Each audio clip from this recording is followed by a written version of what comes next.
ne mubba n'akalulu ka layini imwe ne mubba akalulu ka layini ne mukaluya ddala amaaso ne mubba akalulu ka layini akalulu kawokusimba mugongo Uganda okaaba bw'oseka ekiki muli babbi ba bululu bwa layini Yes, Engineer Kaweesi w'ekirooto kye ebintu byeyongedde okumwonoonekera anti amawulire geego nti babba n'akalulu ak'elayini era ke kamuviiriddeko kubanga ate bakasazaamu era tagenda kulayira. Breaking news, obuwanguzi bwa Kaweesa babusazizaamu ekatooke era tagenda kulayira. Katooke B yali ya Kizito Usaama akalulu yakalya naye nti nibakabba. Mbulayini ya Kizito Usaama yali mpanvu nnyo netuuka n'okuzirisa Kaweesa ne results zagenda okukomawo nga Kaweesa alidde akalulu. Abatuuze b'e Katooke B ni beewuunya nnyo ensi naye akalulu tagenda kulayira. Akalulu bakasazizaamu Kaweesa tagenda kulayira. Ow'ekirooto kye bazzeemu ni bakirinnyamu engatto.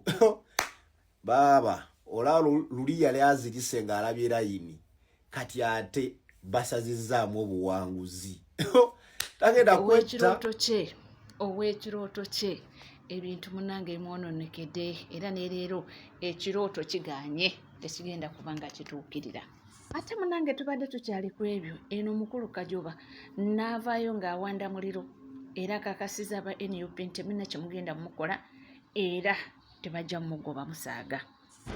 Bafuutu bigere ntwala omukisa guno okubategeeza nti temusobola ate era temulisobola temulifuga Uganda. Ate era ntwala omukisa guno okubategeeza nti buli fuutu bigere yenna ali eyo yankoledde vidiyo olinga enjuki mu luzungu go and eat water. Eat water. Temusobola temulisobola buli muntu yenna akimanyi naye okwasama obwasami gwo omulimu mugusobola. Abasibe balemye okulwanirira okwogera ku basibe abali mu makomera muli kuffe mwasama ebitabakwatako. Naye temusobola temulisobola. Eat water. Mulinga enjuki mu luzungu mwenna. Mulinga enjuki mu luzungu temusobola ate era temulisobola. Ate era ne banene abakoze vidiyo abali mu nsi gye ndimu essaawa yonna poliisi egenda kubanona we muli. Mbadde nzize kubategeeza mawulire wakubamu n'ababulookinga naye mubatuusaako akatambi kano mubategeeze batambule nga beegendereza poliisi essaawa yonna ebayoola.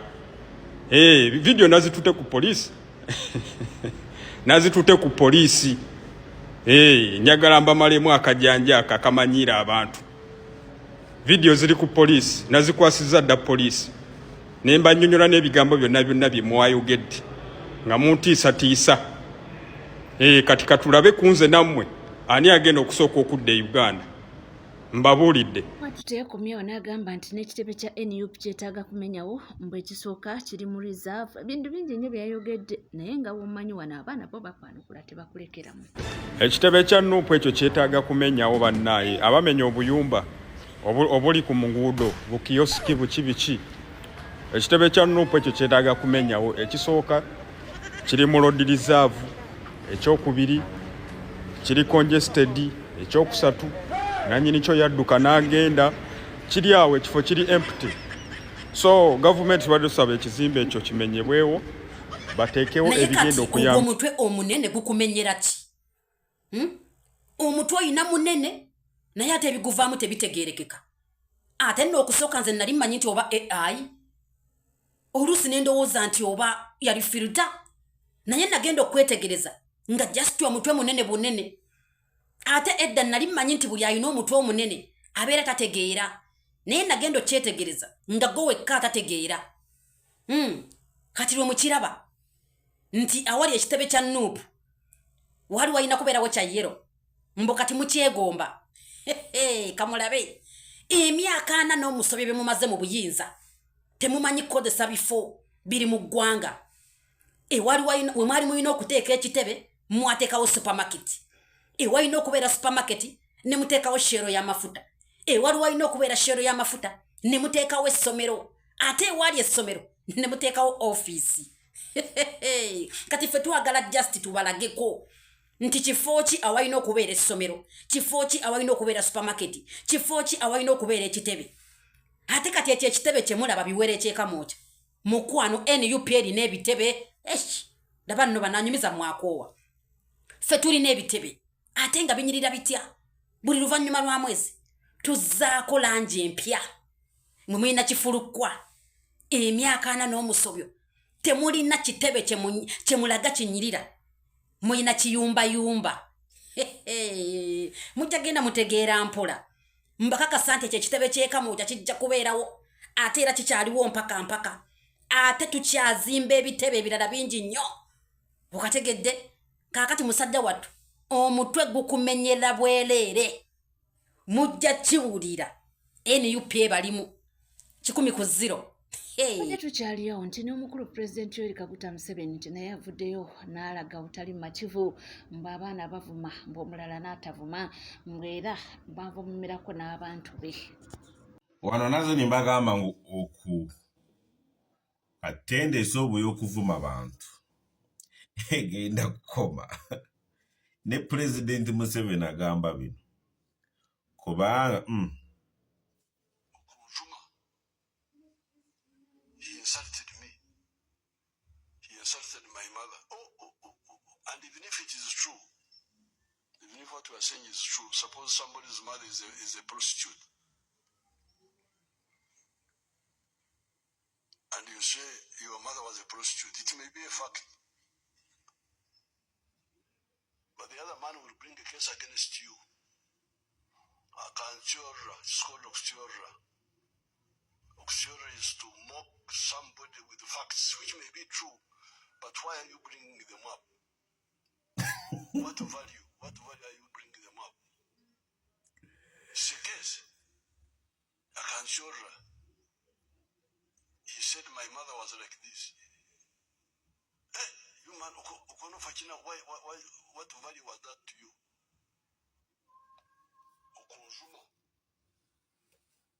okuvuma abantu kuzirayivu zammwe siri nabbi bigenda kukoma. Okitegedde naye kujjako ekigenda kudda mu kuvuma.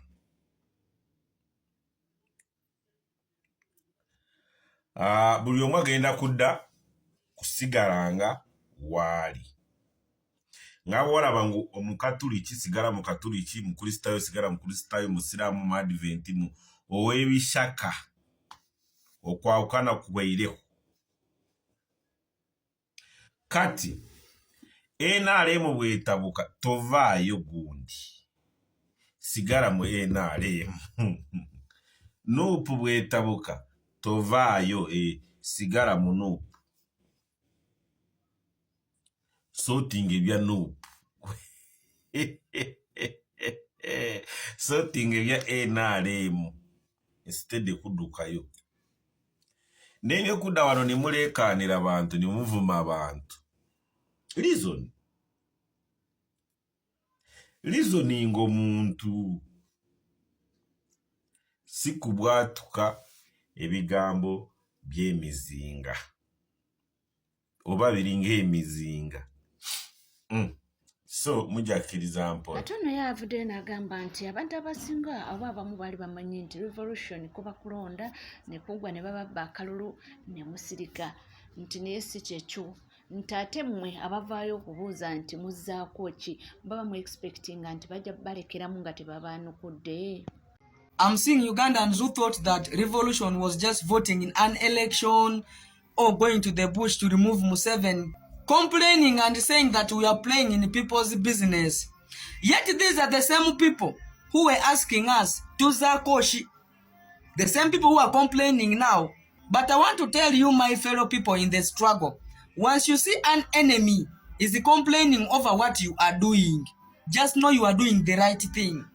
Because like even on a layman's understanding, how can you compare business with someone's life? People are busy languishing in jail.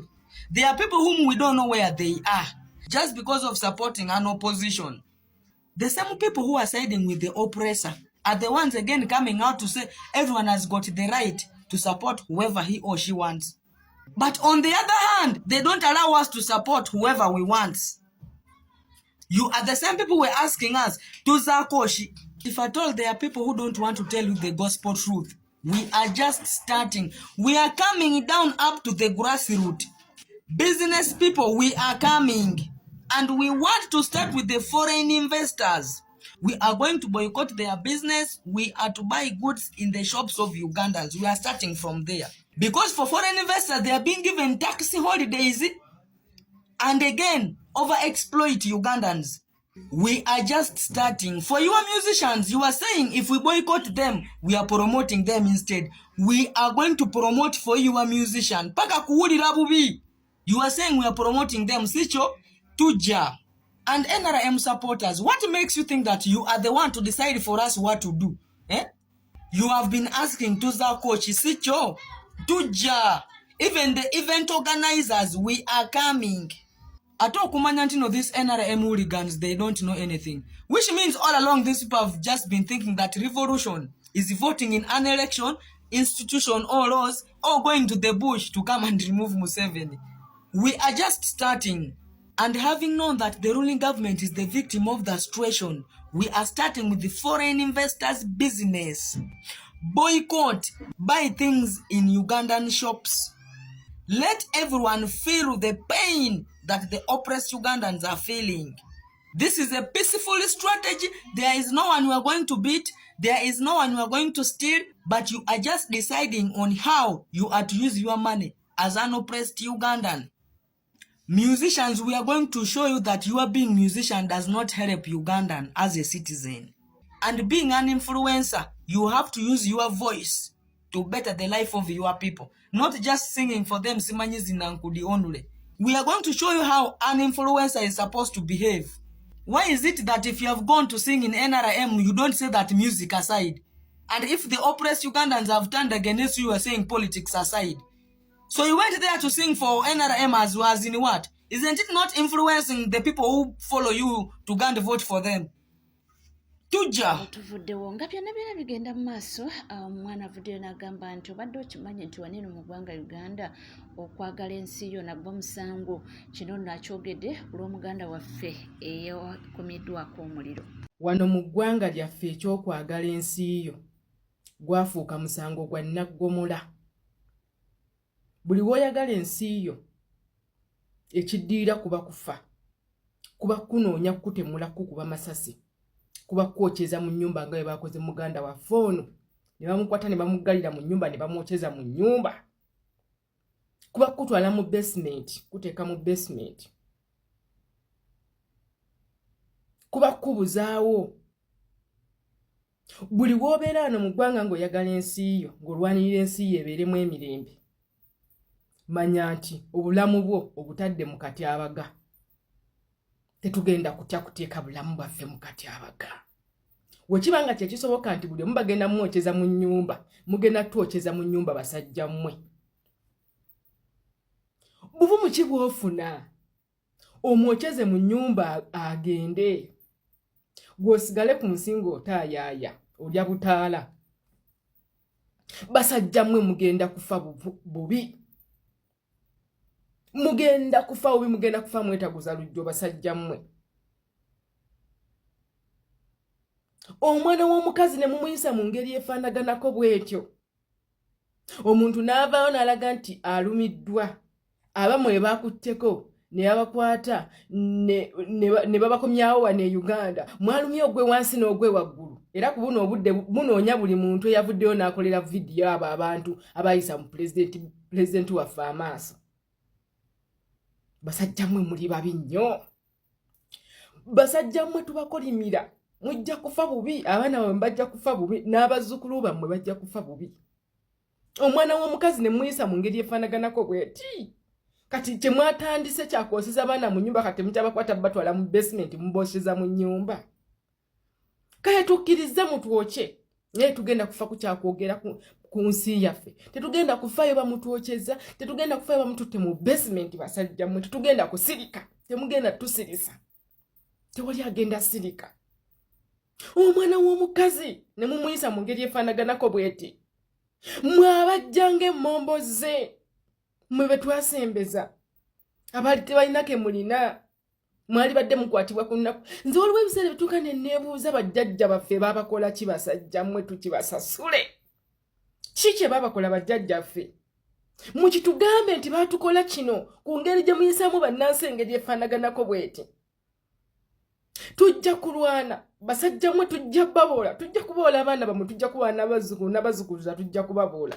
Tukyababoola era bannayuganda mwenna abali eyo mwenna mbakuutira. Temuddamu kusembeza muntu wadde n'omu ayitibwa nti abonyaabonya munnansi. Temuddamu musembeza, temuddamu muwagira. Kaabe muganda wo, kaabe maama wo, kaabe wa famire yo, tomusembeza mu bulamu bwo. Tomuwagira, tomuyamba. Tugenda baboola. Tujja baboola basajja mmwe, nze mbabuulira. Paka kuwulira bubi. Zikyovula wensanga omuntu ng'atudde n'owa NRM, ntandika okulabanga nga kisitaani, ntandika okulabanga ekiwottono n'ekiri awo ekitategeera ekiwutta. Ku ngeri gye bayisaamu baganda baffe mu ngeri efaanaganako bw'eti ng'oŋŋamba mbuno otudde n'abantu abafaanaganako batulishiyalinga nabo mboozi seriously. Bannayuganda tulimu ogwe wansi n'ogwe waggulu. Tugenda mu National Economic Shutdown. Option yonna eyita gye tuba tutambulirako. Tumanya kyekigenda okuyitamu mu bye tutambulirako byonna kyekigenda otuyambako. Tukwatagane tube kimu. Oshegeera tukooye bana abasajja otuyisaamu amaaso. Tukooye bana abasajja otuwonyaabonya nga babonyaabonya abantu baffe engeri efaanaganako bw'eti. Tubikooye. Tubikooye bannange. Namwe abantu abalumirirwa mulekeraawo okubeera nga mulumirirwa. Lwaki oba olumirirwa?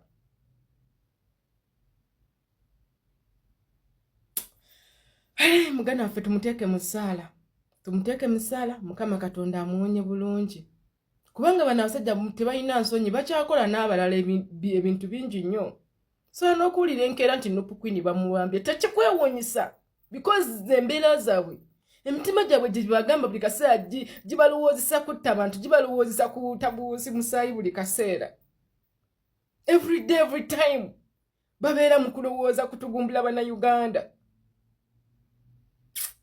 Abaana bammwe mugenda balekera ekikolimo ekikolimo kye batajja kusobola kuggyawo obulamu bwabwe bwonna. N'omuzzukulu kijja mutambulirako. Nze mbabuulira oba mwagala oba temwagala. Ate ng'obudde bwonna ensi yaffe erina otuddira mu mikono. Baali b'amaanyi ng'ensi zibawulira naye kati ku buno obudde mulowooza bali luddawo. Bali luddawo abaali ab'amaanyi. Kyogamba mwe mwali musinga amaanyi, mwe mwakasinga amaanyi kyogamba. Kaba kaseera buseera. Ebintu bye muli mukola byennyini bye biraga nti mugenda temuliiwo. Kubanga tusobola kubanga okyaliwo n'obeera ng'okyeyisa bw'otyo. Kadde budde. Basajja mmwe kadde budde. Omuntu ayogerwako ye Paul Musoke kigambibwa nti gwe basibiridde mu nnyumba mbu oba kyabadde kigendererwa ki atali mbubbi atalina kye yakoze omuntu okumugenderera ne bamusibira mu nnyumba mbu nno n'oluggi ne bateekamu emisumaali buli kimu ng'ekigendererwa baagala abenga afiiramu. Naye Mukama Katonda oyo kigamba nti olunaku lwe luba terunnatuuka munnange omuntu ne bw'akola atya entuuko yo eba tanaaba. Era bw'atyo yasimaatuse nga essaawa ya kakati ali mu ddwaliro afuna obujjanjabi. Abantu balina agatima, abantu babi. Oli ku NCK TV tuweerabira kubanga osubscribinga, ringinga that notification bell, sharinga, likinga ebisigadde butereeva amawulire nja kubanga nga kuweera, nja kubanga nga kutuusa kuwona wooli wonna w'osinzidde nkugamba nti tuula butuuzi kalira nywera buli kimu kiweetaaga okuba ng'omanya wano wokka tujja kubanga tukikuwa bingi nnyo ebigenda mu maaso era amawulire mangi nnyo ageetooloola ffe tubaawo okubanga tubikutuusaako. Weebale kubanga weekuumidde ku mukutu mwenna yonna gy'oli tubaagala nnyo era tubagalira ddala just tukkirize tube nga tukwerekereza tujja kuba nga tukoma mu maaso awo n'amawulire mangi nnyo tuvaawo.